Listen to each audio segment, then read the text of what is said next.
So talking about next muscle, that is pectineus. It is a flat quadrilateral and composite muscle. We're talking about the originates from the pecten pubis, that is the pectineal line, and pectineal surface of the superior ramus of the pubis.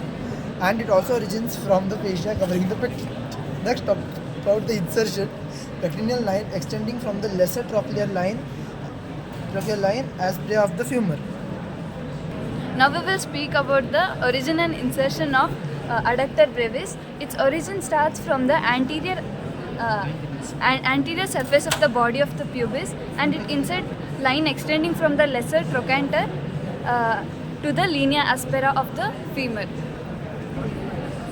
Now we will learn about the muscle adductor magnus. As the name suggests, it's a very large muscle and it has two parts. Hamstring part which lies posteriorly and adductor part which lies in the adductor compartment. Hamstring part arises from the inferolateral part of the ischial tuberosity, and the adductor part which is visible here arises from the outer part of the ischiopubic ramus, and its insertion is also distributed, and it includes medial margin of the gluteal tuberosity and the linea aspera along with the many other insertions, and the medial supracondylar line and the adductor tubercle. So another deep muscle is the obturator externus. Obturator externus, which is included in the gluteal region.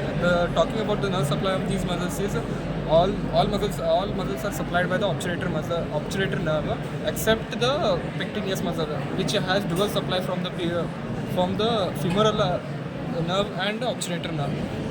The obturator nerve has two divisions, which is anterior and posterior. Anterior division supplies all the muscle except the adductor magnus, which is supplied by the posterior division. And talking about the action, since all these muscles are lying in the medial compartment, they help with the adduction, except the adductor longus and the gracilis, which has dual function. They do adduct but also help in the medial rotation. Thank you.